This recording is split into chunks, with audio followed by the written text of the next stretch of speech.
Hi, I'm Cesar de la Cruz with the Tolleson-Mack podcast. We're traveling this week and we're at the Platinum Medal Rope Horse Futurity, Billy Myers production. Today I'm here with Zane Edmondson, and we're talking a little bit about our steers and kind of how the whole production side of it. You got a crew over here this week, right? Yes, sir.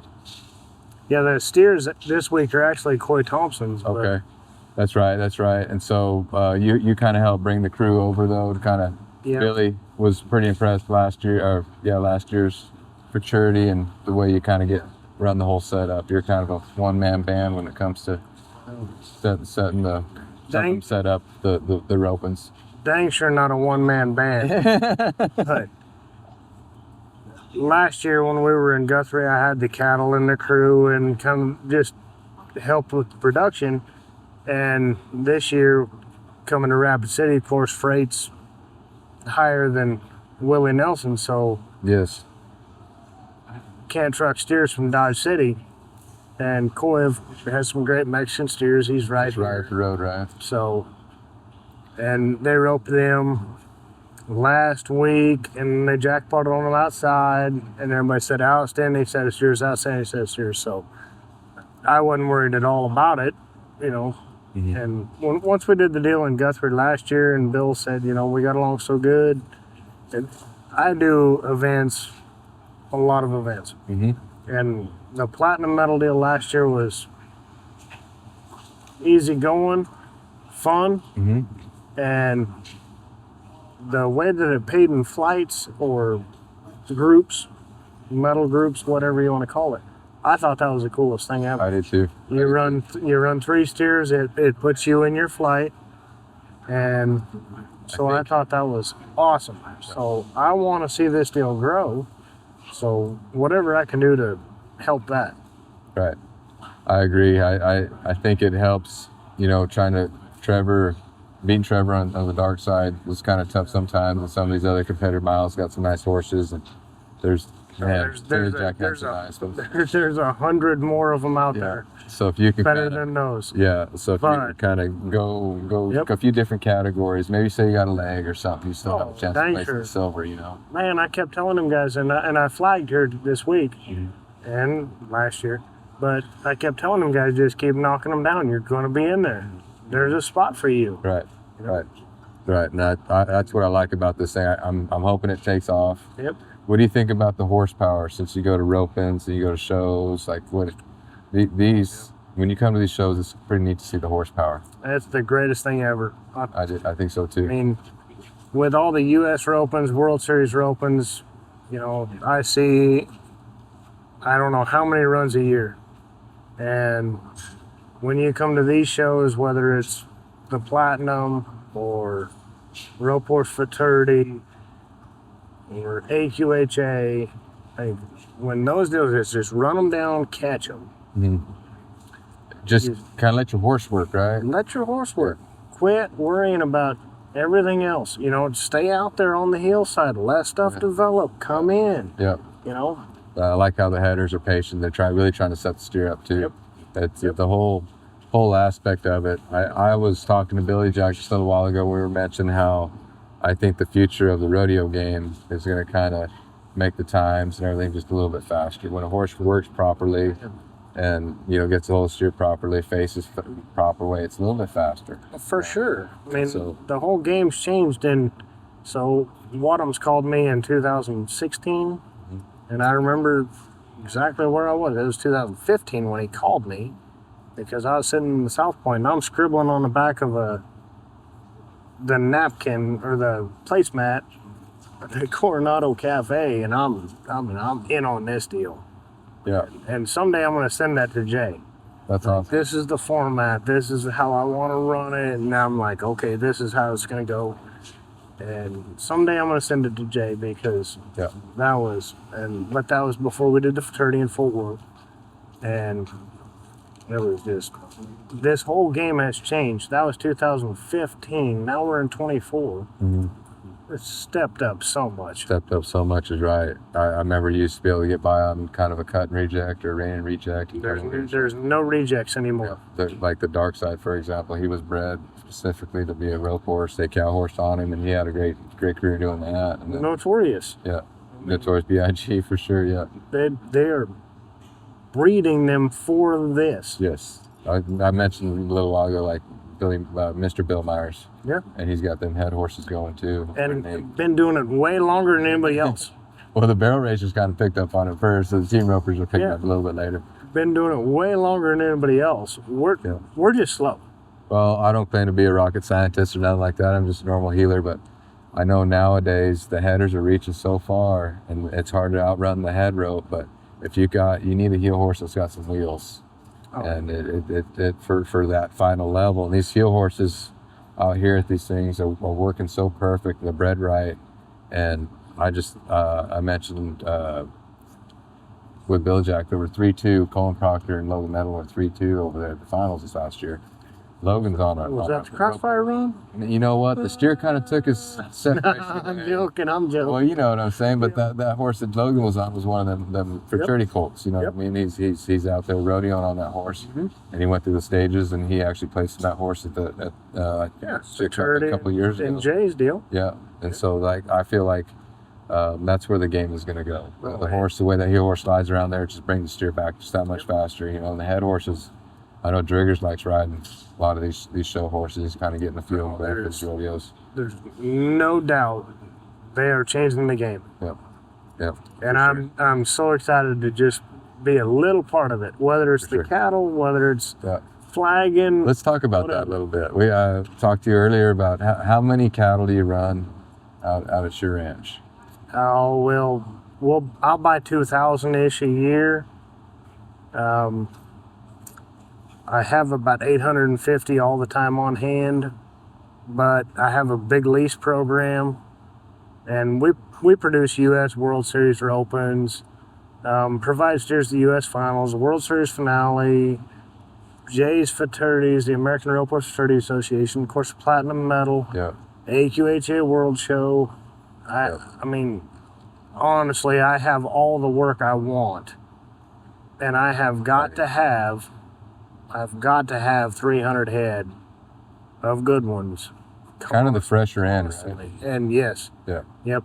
And I know Jay's show, he wants them fresh over there. Yep. I mean, these shows, it helps. And I think it's harder for, especially a head horse if the steer's fresh, to be able to run him down, handle him, set it up. Yep. We get kind of a steer that's been roped a lot, and you can just kind of go with them a little bit more, but you got to be real careful with these fresh cattle on the head side. And I think that's for sure pretty awesome to see. So there's a fine line there, and that's why my lease program works so good, is because when they start showing, not necessarily showing me tricks, but they've softened up, and why would I truck slow ones when I'm going to make them? Yeah, it's tough. At the World Series or U.S. whatever. I mean, I've got to truck some hard running steers, and then you're going to bring an X amount of just old campaigners that are tried and true. You got to have for the 9 roping, right? 8 ropings. But you're going to soften more of them up. Yeah. So now when you got that middle ground right there, and you roll them into the deal, now that soft end can go to the lease cattle, and it's just a constant flow. But back to the futurity side of it, yes. Like when you bring them harder running cattle they're going to hit the end and they're going to pop around there, and a head horse has really got to stand them up. I'm not saying we make the judge's job easier, because that is not the case, but it's going to show some holes. For sure. And even for the helper, I help out a lot. These things, it'll take out some of the helpers as well, because that's part of the deal. And damn right. If it's the best man wins at these things. At the end of the day, when that son of a gun stands there in the corner and blows 3 times, the good son of a gun's still standing there at the end of it. Yep, exactly. And that's kind of, they put a lot of pressure on them in the short goes. They put a lot of music, and usually the steers are kind of, they're not going to be lopers. They're going to be kind of the stronger end of the steers. So we've done it a couple different ways. Sorry to interrupt you, but So I keep bringing them back to the Futurity in Fort Worth because to me that's the big. That's the hardest one to get cattle for, right? And that's the hardest building ever. We do the U.S. finals there. We do a lot of stuff there in Fort Worth, and that is the hardest building. It's hard on cattle. They kind of want to check up before they get to the back end. They don't really know where to go. It's kind of... Well, they see that wall, and then they step into you, and then it's just a, It's a tough place. It's a tough place. So, but if them some of the guns aren't running through the catch right there, something bad's going to happen. I know you're flagging a lot of these times, too, and that's kind of your main deal. You want to see them, or you're out in the arena. And you're more than any producer that I've seen, you're out watching and paying attention. If there's steers, something that doesn't do right, you pull them off right away. So say a steer that's kind of wanting to give it up and maybe even get a little heavy. What do you do with those kind of steers? Do you have a spot? I know sometimes at least guys don't want to just kind of pay for one like that. Or for me personally, them older steers, when they get really, really old like that and kind of want to get a little heavy, I pin rope them a lot. Work some head horses, chase them around their rope and kind of steer stop since they want to drag, just steer stop them and just like I said, pin rope, train horses. You can still, you can still train horses with the steer like that. Yep. So that's where our lease program at home comes back into the whole deal. Okay. I mean, you get something that's, like I said earlier, showing you some tricks, but not wanting to run through the catch or lowering his head, and they all get head sore. Promise you. I mean, them son of a guns, when these guys lay back on them right there, and they're showing that horse is staying, and the heel horse, whether he's not, you know what I'm trying to say. Like them heel horses just staying like this, them head horses not stringing them up on their feet. Yeah, I call it stringing them up. And that's kind of hard on them. Oh, gotcha. And I mean, I'm telling you, when I started, like I didn't have a fingernail one because I'm sitting there going, let him up, son. Yeah. I mean, guys, he's got enough brands on him. But I'm telling you, it's part of the score. It's part of the show. Yeah, it's part of the score. If that, if the head horse really leans on, the heel horse leans on. Something just bam, bam, and then they sit there, and I'm going, and I mean, there's that half. It feels longer, right? Oh, it feels way longer when you own them. It feels like it's longer. It's way longer. You're going, let him up, let him up, let him up, let him up. Yeah. You know what I mean? You can do it at a rope, and you can kind of tell them, hey, you like let them up, or kind of undown, let it show you. You got to kind of really bite your tongue and let them guys kind of. It's like I said, for the horses, the judge wants to see the horse, how strong he is. Someone just standing there like that. Even the head horse, they want to see how strong he is to the saddle horn right there in the face. If there's slack in the rope, they don't like that. They want that head horse to keep it tight all the way throughout the face. Them head horse paddling their feet. I mean, that's what you see in the head horses is them picking up their feet and stuff. Yeah. And the heel horses, I mean, if they're jumping out of it sideways, whatever. So I mean, the show side of it, like, and I just got to say, they pay for it. Yeah, for sure. Well, they have close to 200, right? Is it 270 horses last year in the healing, and there was close to right around 200 in the heading? Was that what Jay's was last year?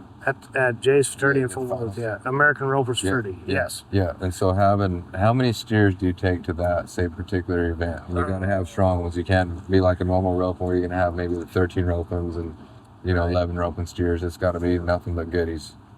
It takes 300 steers for sure, and anything more than 4 runs on them, you're just, it's a constant sort. Right. I mean, you mentioned it that even when I'm not flagging, like I'm standing in the arena, watching every run. When that one's had enough, we're going to put him back over there, and he's going to go give him a week or 2 off. That sucker's going to be ready for the next Jackpot World Series and everything. And roll him down to the 12 roping. Sometimes, do you feel like when you take them, I know they string them up and kind of a little bit rough on, but if you can kind of pick the ones out that are kind of giving up just a tick, they're perfectly break in.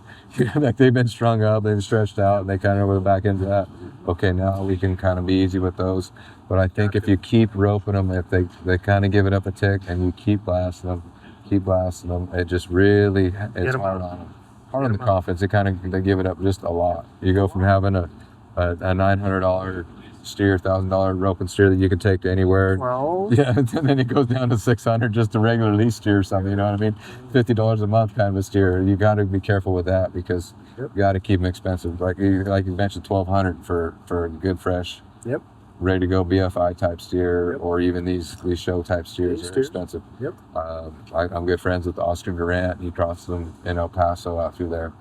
Very expensive for an M-brand steer. Yep. And it was like you mentioned over here. This was handy that Coy just lives right up the road. He gets a couple truckloads of steer trippers, and that's kind of what the deal with they trip most of these steers. Yep. And I feel like it's a little easier on a job than team roping at a show versus steer tripping. At least the ones that are going to make it after this thing are going to stay good forever. Right. So like they're gonna run. If they run that pattern, they'll stay that way forever. So the steers that John Bland tripped at the national finals last year in Mulvane, I bought them in December. Took them home, and I mean, these are the prettiest, I mean, true number ones. Yeah. But framey. Yeah. So, I mean, just great steers. So that was November. They tripped them, bought them in December. I didn't rope them till January. They were good though, right? Yeah, amazing. Yeah. Amazing. They took 5 runs, if that, at the tripping finals. Most of them 3. So the ones that give it up after that, that's how they were. Right. But the ones that were strong, like those have been the best steers I've ever roped. Yeah. What about a Mexican steer across from Mexico versus a native steer, native Oriente in the States? Kind of like what's we talked about it a little bit, but what's the difference in your eyes?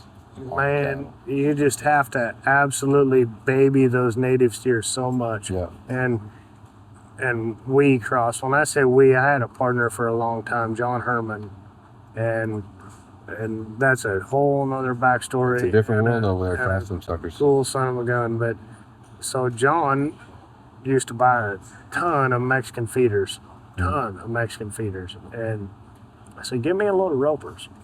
I said, "What do I want with those?" And I said, "You don't, I do." I said, "I'll rope them, lease them." And then he calls me back and he says, "I got you 3 loads." Whoa. I said, "Whoa!" And this is when they were $350. Yeah. Oh yeah. And 2010, 11, and the good old days. And yeah. And he says, "I says, man, I don't have that money." And he says, "I know. Now you got to go to work for me." And I'm like, "Oh, I don't want a job. I'm a punk kid. I don't want a job. I'm a team roper, man. I don't want a job." So, long story short, ended up going to work for him, and that's how this whole deal starts. Right. Is, he essentially set me up and said, "Grow up." Yep. Yeah, I got And he showed me how to be a businessman, so. But, again, we bought those Mexican steers. We do that for 5-6 years. Bottom falls out of the deal. We can't kill a Mexican. Cool comes back in, right? Mm-hmm. Country origin labeling.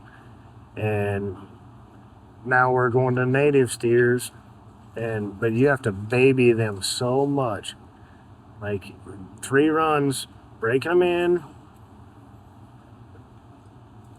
And the first time you take them away from home, be very careful on how many runs you give them.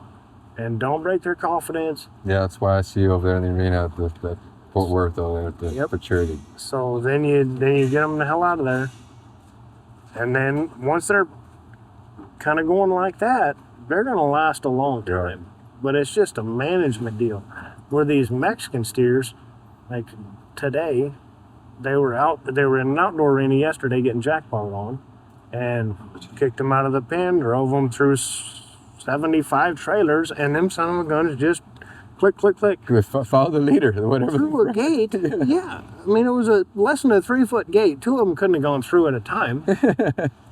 And they're just so much easier. Yeah, for sure. So, they handle them so much more on the border, across the border, driving them around with sticks. I get videos out of Mexico all the time with steers, and they're walking around on foot, banging on trees to keep them moving. Yep. I mean, some of the mountains are pretty steep, so they get a foot, start gathering them off the mountains on foot. I talked to Oscar about it. He said, some guys will tell them, "Hey, come by at lunch. I'll have all of them down off the hill. It'll be 5 o'clock in the morning. 5 hours. They'll have. Usually, you guys can go around the pasture and gather them up pretty quick. It takes you 5 hours to get up that hill and bring them back down. Yep. So that's pretty neat. There honestly is no comparison between a Mexican and a native, and I'm playing devil's advocate saying that because for years I'm like, guys, my native steers are just as good. But honestly, they're just wilder. They, like you said, they handle them so much on the ground. Yep. Out over there in Mexico, and it's just like working them, bringing them up, and all that stuff. A native, a fresh one that's been roped, even 10 times. Sucker, you go to poke it or something, kind of push it with your hand. That sucker's gonna kick you, jump up and kick you in the face over there, not just kick at you, like try to knock your head off, kind of. Yeah, sorting them in the back pen. I mean, run you over, run you over. Don't turn your back. Yes. Like you got to be calling in and by. And keep your eye on these son of a guns because there's 60 of them up here, and you're waving the flag back here saying, "Hey, did he go by?" One of the funnest times that it seems like every year I'm out there, middle of the night, we're running steers through over there at Fort Worth, and you got your crew, a couple guys on the ground right there. Some of them suckers, they come out and they'll be trying to run them guys over on foot right there, and I'm like, I'm glad I'm on my horse right now. Yeah. I don't think I can outrun these sons of bucks. Yep. But you bring some, they're all blacks, they all look beautiful, they're all universal, so like nobody can really tell them apart.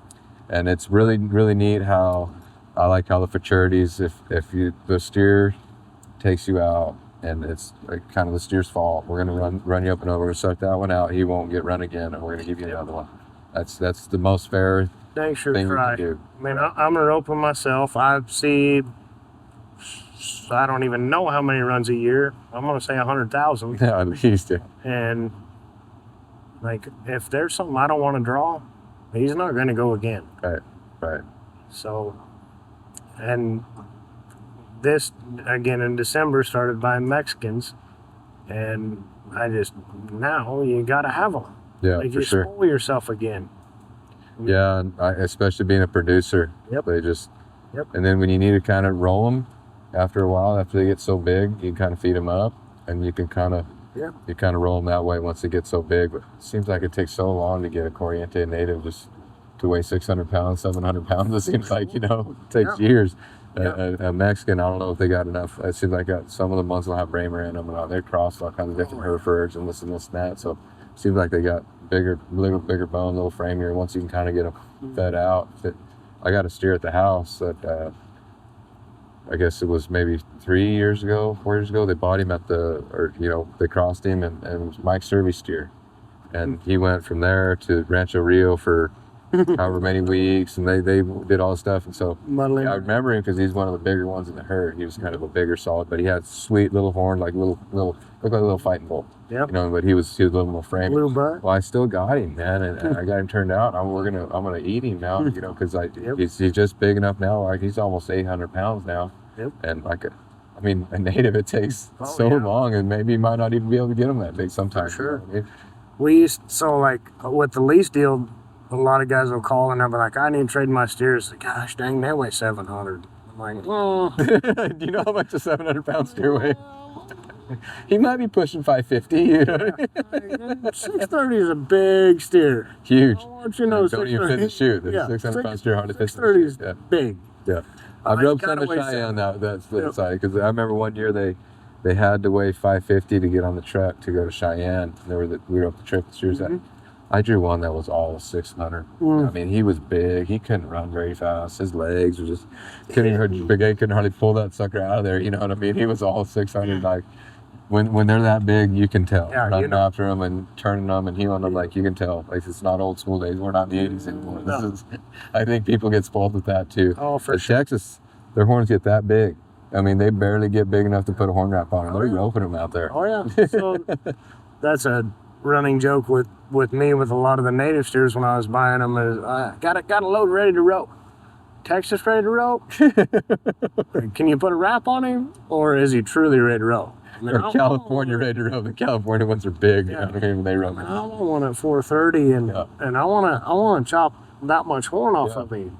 You want to have almost a quarter size. Dang sure. Yeah. I mean, you got to take that much horn off of him to get him to the end of the year, and John English with the World Series, he for years the U.S. Finals, World Series Finals, or whatever. He's like, how do you make them all look the same?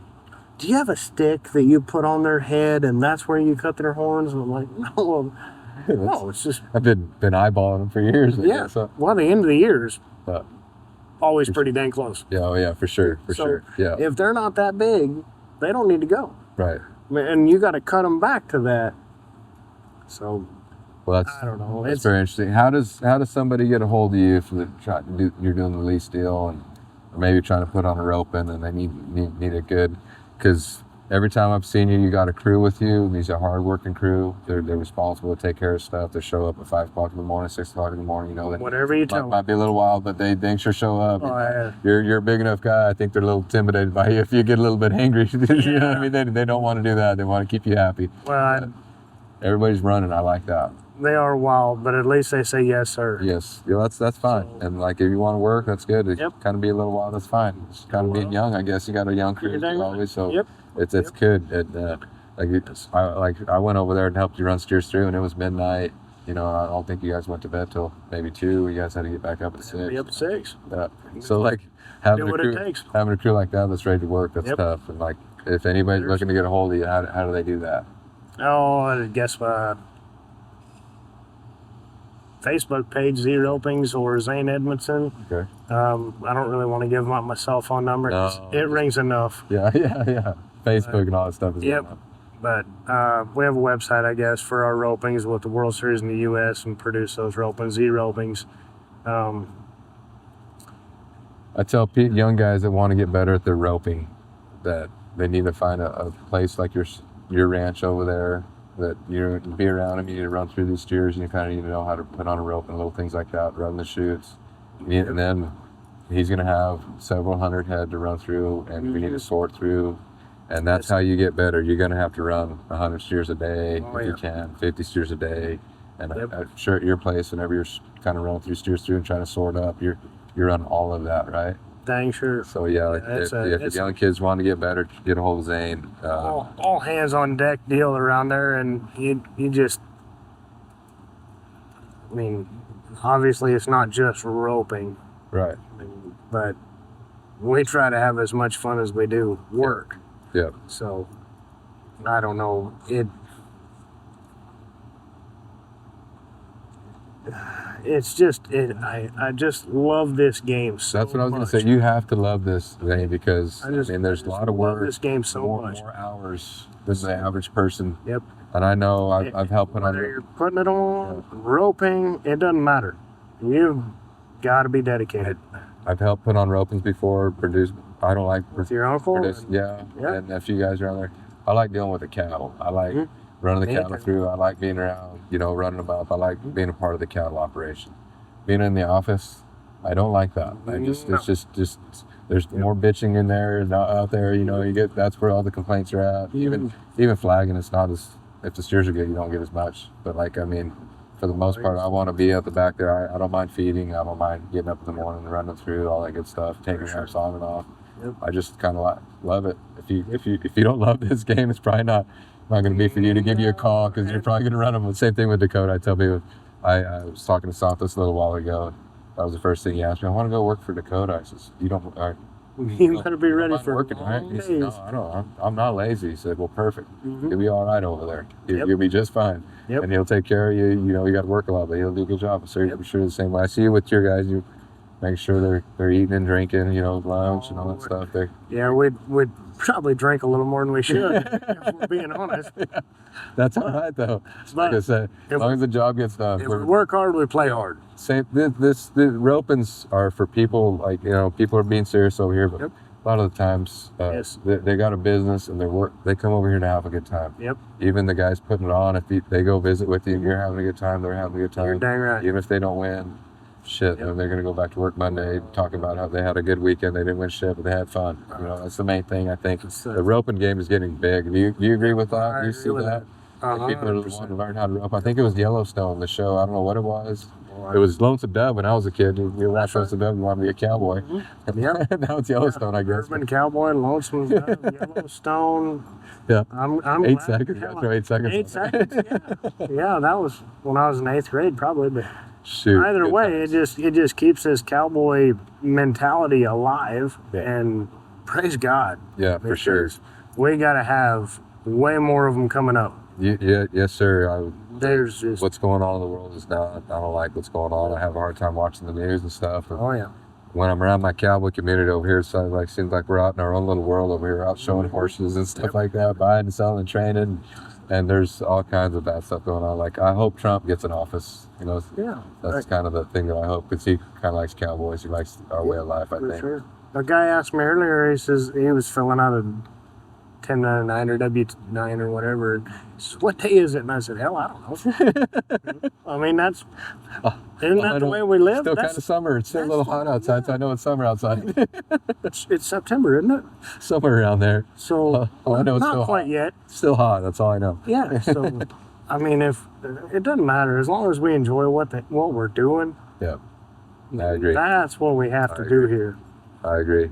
And that's what I like about this stuff. I was getting to the point where I wasn't liking what I was doing, rodeoing, like I was going traveling. It takes a lot. It takes all your time to be a professional team roper, you know. For sure. And I just had a hard time being away from the family and giving up that time with them. And this little deal, you were hanging out with Britt Williams and stuff. And Trevor brings his family. Miles has his wife. And they just, you know, Dakota's got his father-in-law, and like they're one big running circus down the road. It's kind of cool. We're all just one big community out here. No, and I feel like versus the rodeo side, it feels like you're out alone a little bit sometimes. You missed a couple, and it feels like maybe your header's going to cut you. It feels like you're just out all alone. But out here, you know, everybody's going to be okay. You know, you make a mistake, it's all right. You're probably riding for the owner. And as long as you showed the horse okay, and it was a good experience for the horse, that was fine for the owner. Seems like, you know. And we all have our bad days with it. There's certain things that happen and somebody gets upset and well, you know, but at the end of the day, did the right horse win? Right. Yes. Right. And we're breeding horses too, and so if you make it a good experience for the horse and kind of halfway show the horse we didn't do good, the horse still looked good.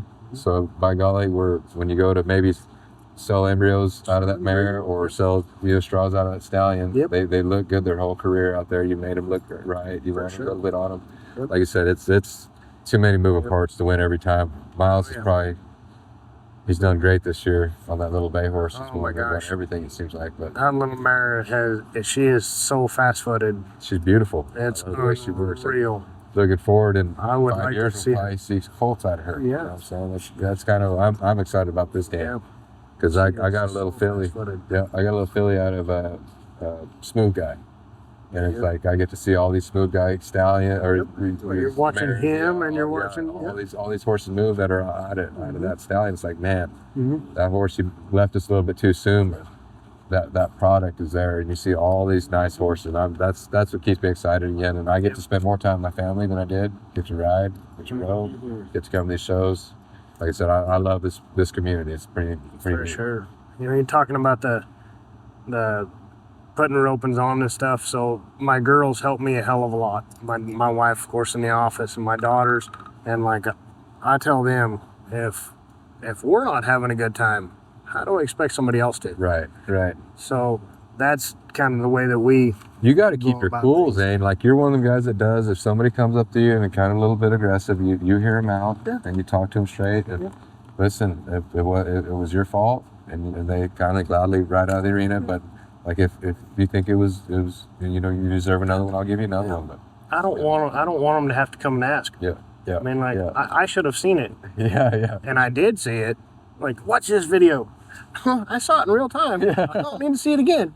Got a photographic memory. Well, not necessarily, but like I remember I saw it for some reason. That was 2 runs ago. I know you do too. You know, one that's kind of halfway wanted to give it up or kind of not want to. You're quick about, bam, he comes off the herd. So then they, you know, well, how about that? I'm like, man, if I'd have thought you needed one, you'd have got one. Yeah. So, and there's tough. so many deals, you know, whether your horse is strong in the bridle, leaving the corner, or shaking his head through the turn, like, and we're stepping up too much or back too much. I mean, you know how many variables there is in this game. Yes. Like, every bit of it plays a part in how that steer, you give him his head back. Yeah. I was pretty good. I was very fortunate in the teachers that I had growing up. You know, my grandfather, Vic Aros, and Uncle George Aros, and my Uncle Victor Aros. Them guys, no excuses, man. If the steer gives you a tough shot, figure out how to catch him. If he drug, put the loop down there to catch him. You can catch him. Figure it out. Yep. And I think that some guys get to where they bitch a little bit. That was many moons ago. Yes. That was a long I miss time those ago. days. I had to go to my clinics, and I kind of remember them. Yep. You don't remind them kids that, hey, this is a lot of moving parts right here. You know, if you make a mistake, fix it. You know, that's how the pros do it. And if you make too many mistakes for yourself, that's when you're not going to get to the next level. You got to always be wanting to get that next level. And attitude is everything. That's another thing I tell my daughters. And they rope and they're starting and they're, attitude is everything. If you're down about this, it's going to snowball. Promise you.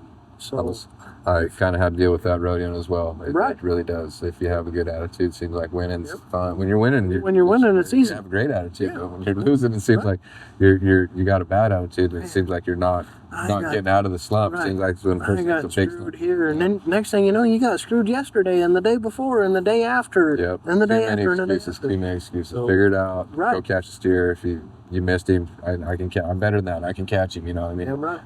I've caught steers tougher than that. I kind of tell myself I've caught him laying down on the ground before. I don't know how I missed out. He's completely up in the air. It was my fault. If he was jumping, I should have caught him. You know, but man, there's so many variables to this game. Yeah, and that's what makes it. I think that's why I too. love it too. And I like golf. Same thing. It's like so many moving parts, and it's hard. And it's like no shot is ever the same. Never. This is exactly like golf. If you can enjoy it, that's when you'll get better. Yes, exactly. And don't try too hard. Yeah, enjoy it for sure. Yeah.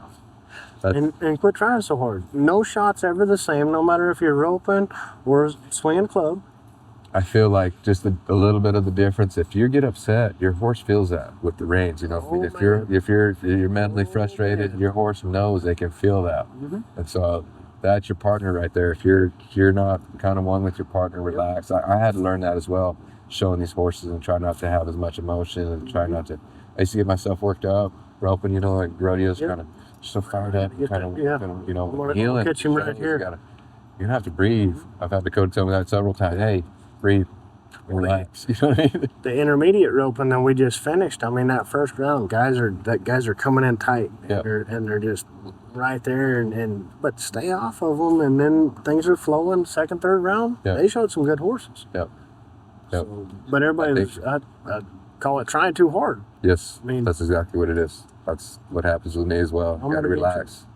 Got to let the run develop. Right. You try to force any part of it, which like golfing as well. If you try to force any part of that, swing harder than you can, you're gonna shake it. If you stay calm and cool, smooth, the game kind of gets fun and it gets easy. Seems like. Well, I don't know if it gets easy, but you lose less balls. I guess. Yeah. You lose less balls. That's all.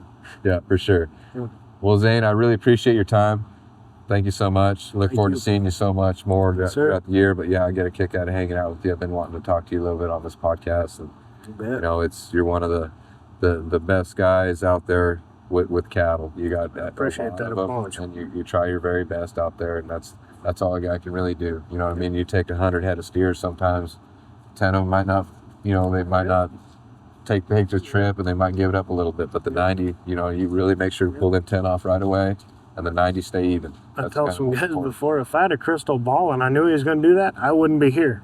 Man, I tell you what, like they take the steers at the finals and they pick through a couple hundred head to get 60, and they break them in to make sure that these steers are all even, and they take them to the finals. And in that little building, they just completely change. They're all everything different. You might be able to get a set of strong ones, mediums, but that's one of the hardest things to do is match cattle up and then haul them to a place.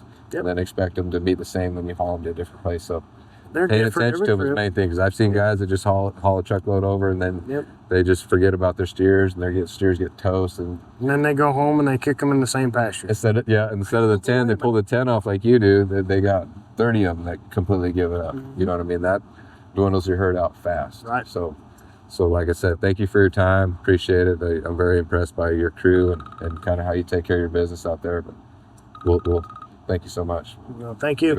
Take it easy. Yes, sir.